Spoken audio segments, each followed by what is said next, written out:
Hello, family. It's Laura coming at you with another episode of Delightful Insight.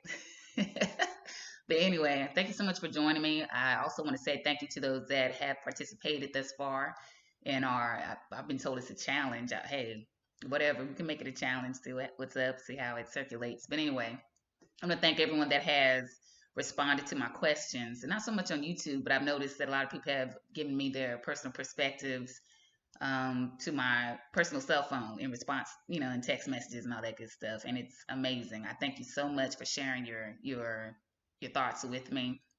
It's given me a lot of insight to myself as well. I can relate to so many things that I've been reading, and I'm just really looking forward to sharing so much with you guys. Again, thank you. And anyway, let's move forward. So we're gonna go to number 3 and 4. So number 3 is, in what ways do I intend to improve my life? So now, look, I'm gonna try to read my own writing because I was sitting on the couch chilling and my writing was all, chicken scratch.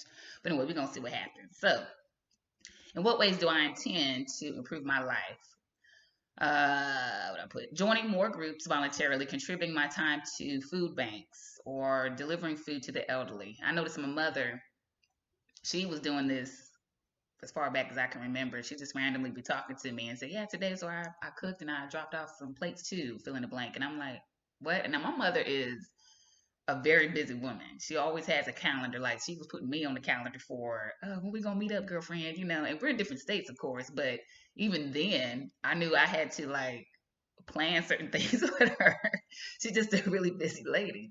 So our visits and our interactions, she's just busy. She's just a social butterfly. Okay. So, and plus she's an entrepreneur. So she's always, forward thinking, always thinking of the next thing. So that's one thing that I would like to do, is at least deliver food to the elderly. I'm not going to be cooking because, I got a limited, list of things I can whip up. But either way, I know that I can at least go get something and drop it off. My grandmother, before she passed, she was driving elderly to appointments, carpooling. And I remember doing this, sitting in the back seat as a child, just like, well, it's awesome. Just getting to know different people. It was an old school version of Uber, you know what I'm saying? So just little things like that. I just want to volunteer my time, join organizations that promote helping others.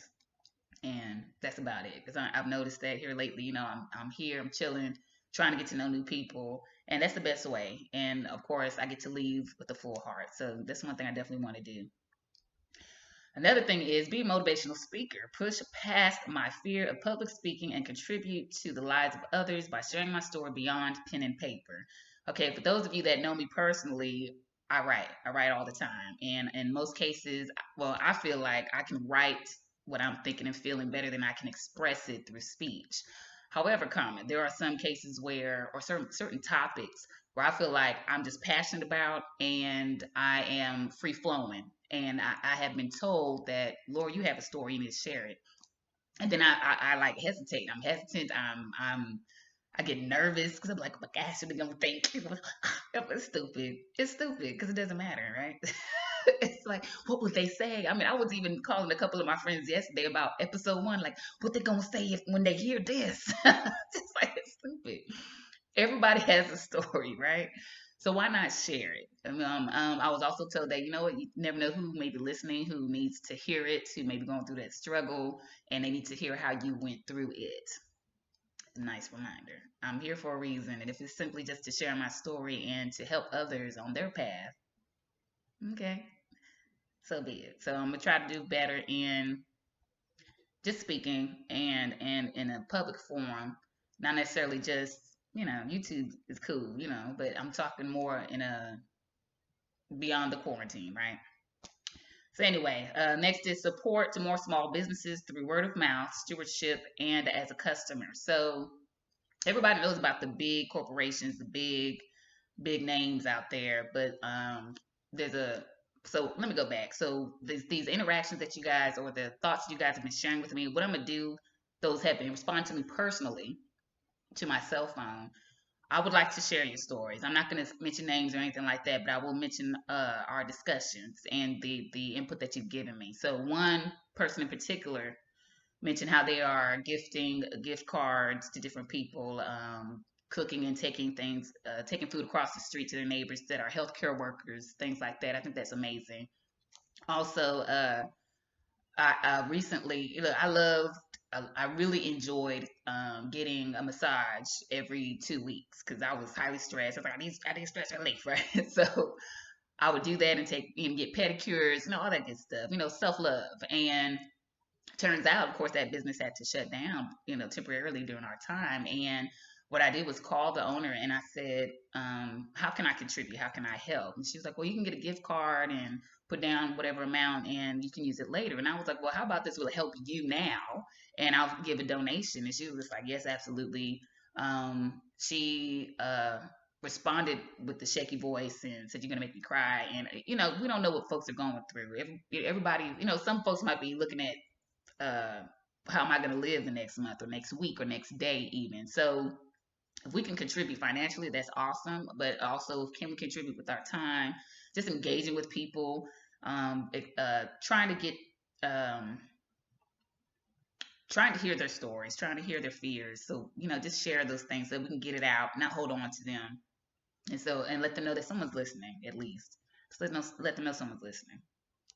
So those are my top three for question number 3. In what ways do I intend to improve my life after the quarantine lifts, right? So when I ask y'all these questions, don't just be saying them. I want to know if you really going to commit to them. So don't think I'm not going to come back to y'all later and say, hey, so how's that going? Okay, so let's keep each other accountable for these things that we're saying that we're going to do or want to do moving forward. Okay. Anyway, next, number 4. How do I intend to reconnect with family and friends? Okay.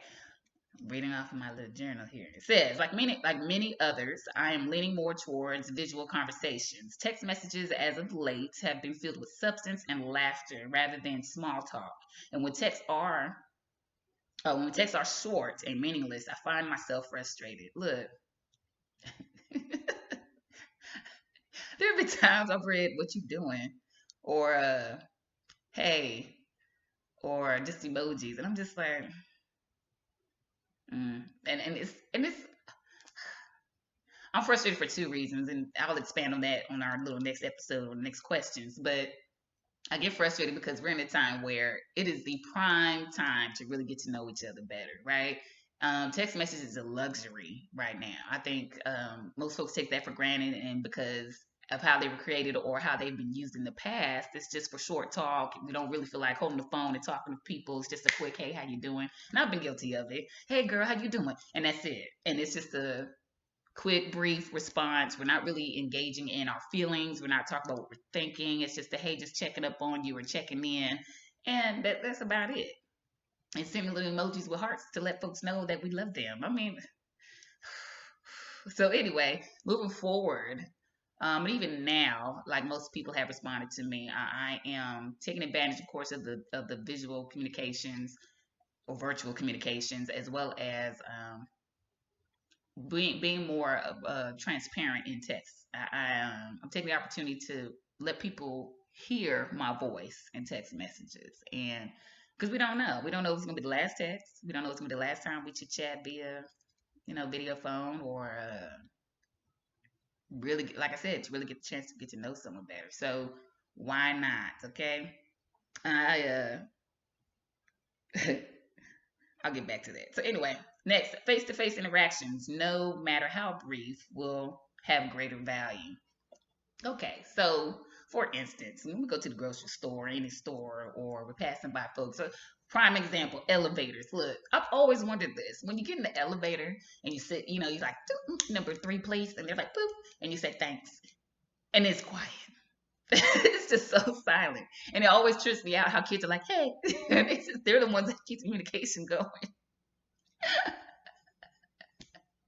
You ever notice that, or is it just me? Kids are the most talkative beings in elevators. Adults are just like, we either doing this, like, thank you, number 3. Okay. And it's silent. I don't care how many floors, be one floor up, or all the way to the 10th floor. Folks are silent. We're not even saying, hey, So how your day? How's your day going? Hey, you like this hotel? I mean, we're not saying anything to each other. So I'm gonna make it a point to say, hello, how you doing? At least just a hello. That's a brief interaction, right? You never know what why folks are where they are or what they're facing for that day, right? Or even just a smile. Hey, I cannot stand. That's another thing. Another thing. Long before this quarantine, I have a thing. Look, I used to tell folks, look, I'm from Texas. We speak. Okay, listen here. How you doing? How you doing? This is what we do. Okay, Texas. So anyway, I think I'm gonna encourage that more, and practice that more. Even if I feel like people are ignoring me, be like hello, and they don't have to say hello back. I'm not gonna get stank about it. I used to get stank about it, but now I'm like whatever. At least I spoke, you know. So those are little brief interactions that I'm gonna take advantage of, and you never know. Hey, you might actually start a conversation. Who knows?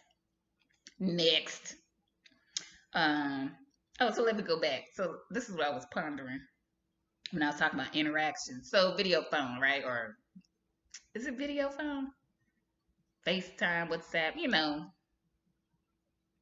video phone, virtual, the whatever. You know what I mean? So when I reach out to you and I say, let's play Connect Four virtually, I mean that. My feelings get hurt. People are like, I don't want to play. I don't care what board game it is, whatever childhood game. Uh, let's have fun with it, okay? Look, I could put my little Connect Four setup right here, and I'll be like, bloop, your turn, and you be like, and I can hold up your token, and you say, the one on the left, second to the left, and boom, there it is, right? And yes, I just made a sound effect for that. Anyway, so look, when I ask you to be my friend and to play games with me, I'm speaking to the little girl inside. Anyway, moving forward. Man, I cracked myself up. I got issues. Anyway, new introductions will be received with the spirit of discernment and intention. Goes back to that elevator stuff, right? So anyway, for instance, we've all heard of the saying, our paths cross for a reason. For me going forward, I will ask God for the lesson I am meant to receive from the person he placed in my life. Rather than going through the motions or contemplating on these interactions well after they have ended, I'm looking forward to seeking how I can learn from others, how they contribute to my life or journey, and vice versa. On the flip side, if and when these relationships or connections end, I will accept it served its purpose rather than forcing it to remain or allowing it to overstay its welcome. Oof. Okay. I was in a mental place and I wrote that one. I know exactly what I was referring to. And it's gonna lean into our next couple questions. But again, I kind of mentioned it in the first episode when I'm talking about putting energy into certain people and things and situations and all that stuff. But even now and moving forward, like I said, once the quarantine list, what I plan to do, uh, when um when a relationship has served its purpose, how do I know? When folks aren't responding or don't want to chit chat or not putting the same energy into the relationship. When I say relationship, I mean any relationship. I'm talking family, friends, people you're trying to get to know. We know if they fit or align into our lives or align with our lives. I mean, nobody really has to tell us that. Our intuition, our spirit tells us if these people are supposed to be there. And I have made mistakes in sticking around, or being that friend that shows up all the time or calls all the time, but it's not reciprocated, and then I feel bad. And I'm like, well, why don't they call? And it's like, if they wanted to call, if I was on their mind, they would. Or if they wanted to text, they would. And like I said, that's the easiest way to get a hold of someone now. So really, there's no excuse not to reach out in some form or fashion, right? So like I said, I'm examining my relationships with people. I've been sitting here thinking like, okay, who's chit chatting with me? Who's really concerned or sincerely, genuinely concerned about my well-being, who wants to promote and encourage me in my life path, who wants to stick around, who, and I think Tyler Perry touched on it in one of his plays about some people are branches, leaves, and uh the base, the trunk, and it's so true. It's so true. I remember having that discussion years ago with my homeboy about Jeffrey, about my homeboy about, hey, uh some people stick around and some folks don't, but when that leaf falls and it was all crusty when it hits the grass, am I trying to hold it up and be careful with it because it's so fragile? Those are the type of relationships that I've messed around with and tried to be like, it's okay. I'm gonna stick it. I'm gonna stick it through. And then I can put water on you and get you some moisture. It don't make no daggone sense. And and the Bible even talks about that as well. Why we don't replant weeds. Oof, like that. When I read that, it jacked me up. It jacked me up because I'm that person that sometimes wants to replant something thinking it's gonna grow into a beautiful flower, and or a beautiful whatever, because I don't know what else to think of right now, or a wonderful tree, and that's not the case. Some relationships are supposed to end, and some relationships are meant to stay. And some of us are fortunate enough to have those relationships that stick around for years. But on the flip side, I'm a firm believer that, for instance, I'm kind of touching on the next subject, but for instance, when relationships end, when I say intimate relationships, I think intimate relationships go across the board, family and friends. But when I say intimate, as in a life partner or boyfriend, girlfriend, husband, wife, someone you're dating, all that stuff, I'm a firm believer that when those relationships end, we don't necessarily have to end them. What I think is, however, that both parties have to be on the same page. Like, are we sticking around and chatting because we genuinely care about each other and we still want to continue a friendship? Or is it because someone has other intentions, because they want to hold on to what was, or that romantic, there we go, romantic relationship? And if both parties are on that same page, y'all messing with folks' emotions. At least you're messing with mine. I almost cursed. You messing with mine. So uh let me go. I prefer you let me go, wish me well, have a nice day, wish you the best in life, then string me along. That's jacked up, okay? Or just tell me straight up, hey, I just want to be your friend. Let me have my grieving moment, and then I'll get back to you and we could be friends, if I see the value in that friendship. You understand what I'm saying? Like, if it's something like, okay, I won't trip no more, and he starts telling me about this girl that he kicking it with, I ain't gonna trip. Okay.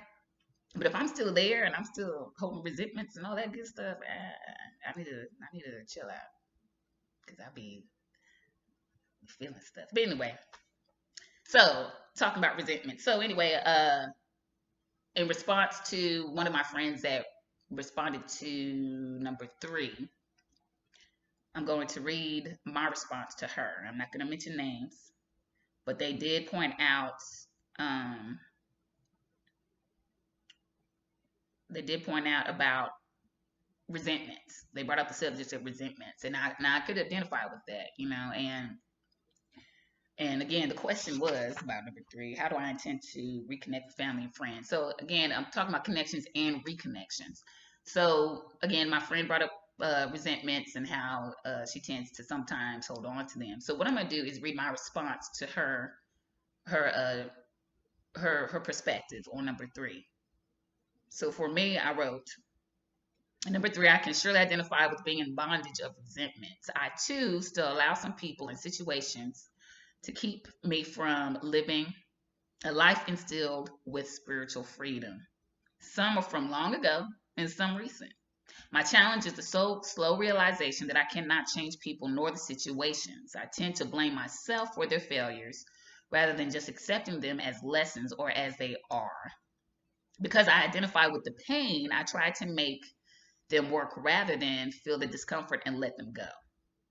It's difficult. However, on the flip side, when I finally seek seek the release of the resentment. I'm grateful for another weight being lifted, an opportunity for something or someone new to come in and bring contentment and or joy. So again, it goes back to who and what am I letting into my life? Is it worth it? And the energy I'm putting into it. But I will say this, when, like I said, when I'm trying to hold on and try to replant the seed, put in a new pot and hope it blossoms, it's very apparent that it should have stayed where it stayed. It should have ended where it ended. And I'm not saying that I talk to all my friends every day. No, that's not the case at all. I have some friendships where I haven't talked to them in months and we pick up where we left off. You know what I'm saying? So it's just how you interact with certain people. Hey, this kid riding a bike. I'm jealous.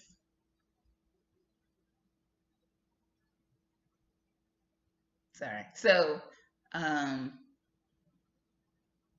sorry, I got distracted. So it's not to say that we can't be cool and all that good stuff. Anyway, my point is letting go of things allows new things to come in. We all know that. It's just for me, the transition sometimes is difficult.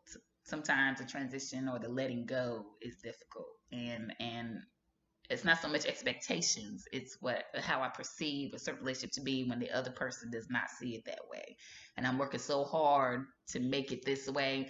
And you can't make anyone like you. You can't make anyone want to be your friend. You can't, and it's all about boundaries. I mean, it's all kinds of stuff. But at the same time, I have to wonder: are these people being honest with me? Are these people being truthful about where they stand or their status and how they feel?